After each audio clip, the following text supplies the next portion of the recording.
Asli Cavusoglu's RedRed explores physicality of a color to tell the story of coexistence and communality. She first created the work for the 14th Istanbul Biennale, but it has since been exhibited in other museums around the world. We now have her in the studio with us to talk about her work. Hello and welcome. Hello, thank you. When and how did you get drawn in by color as a storyteller? At the very beginning, I was interested in the pigments, in natural pigments and their stories, and I was curious how to use them, utilize them to tell different histories of different people in different regions through colors. Mm-hmm. And in the very beginning, I wanted to do a project about blue, but then blue gave birth to red, and that's how it all ended up. How did you utilize color to talk about coexistence and communality? Mm-hmm. For the project, especially for RedRed, it had this really interesting biological fact in the very beginning. I have to tell you the story of it. It's about this insect that only lives in the both sides of Aras River. That is now, the natural border between Turkey and Armenia. It lives in the roots of a plant, mm-hmm. and this is only specific for that region. So, in the Turkish part, after 1915, there was no person left who knows how to extract the color, because it was, as the pigment's name is, Armenian or Ararat cochineal. It was only Armenians who knew how to extract the color. And on the other side, it is now getting extinct because of the industrialization. Armenia is running out of the insects, and in Turkey there is a lot of insects, but nobody knows what to do with the color, because what to do with the insects. Yeah, exactly.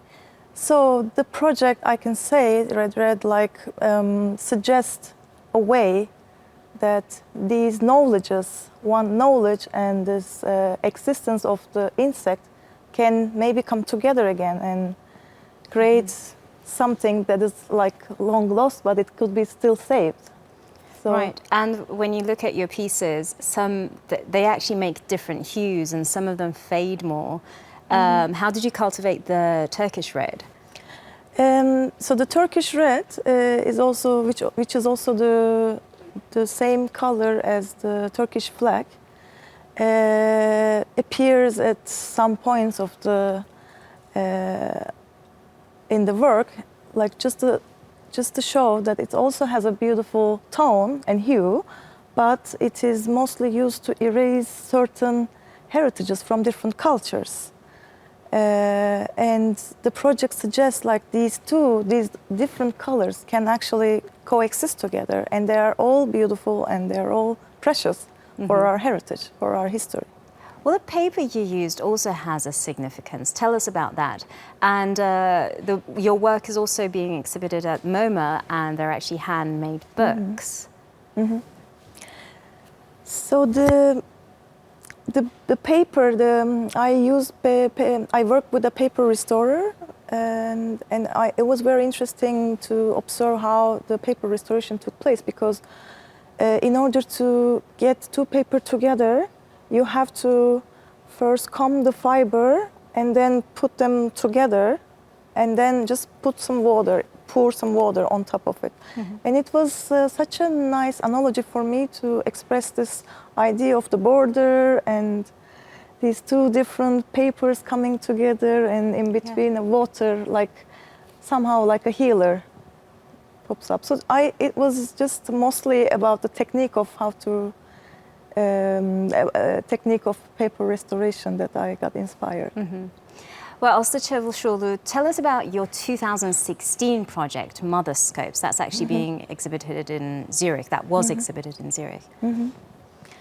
So this project was a commission by Manifesta, European Biennial, and it's the concept of the exhibition was each artist had to work with a professional that is different than arts.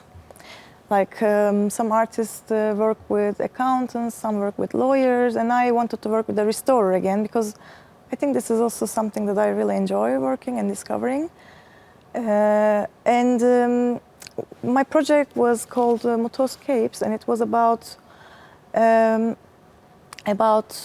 like drawing links between the going back to the original state of the painting and also going back to our origins as human beings.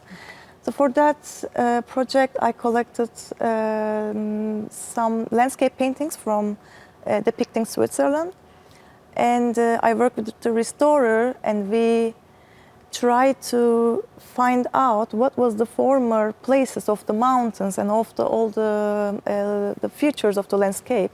So we restored them in the very first state of the landscape was. Mm-hmm. So that was the project, and it was, as I said, it was more about like the Switzerland that is somehow branded as the utopian place and the most peaceful state, and also this idea of the utopia and how these two can come together. It was. Right. Well, Asli Cavusoglu, thanks so much for being with us on Showcased. Thank you.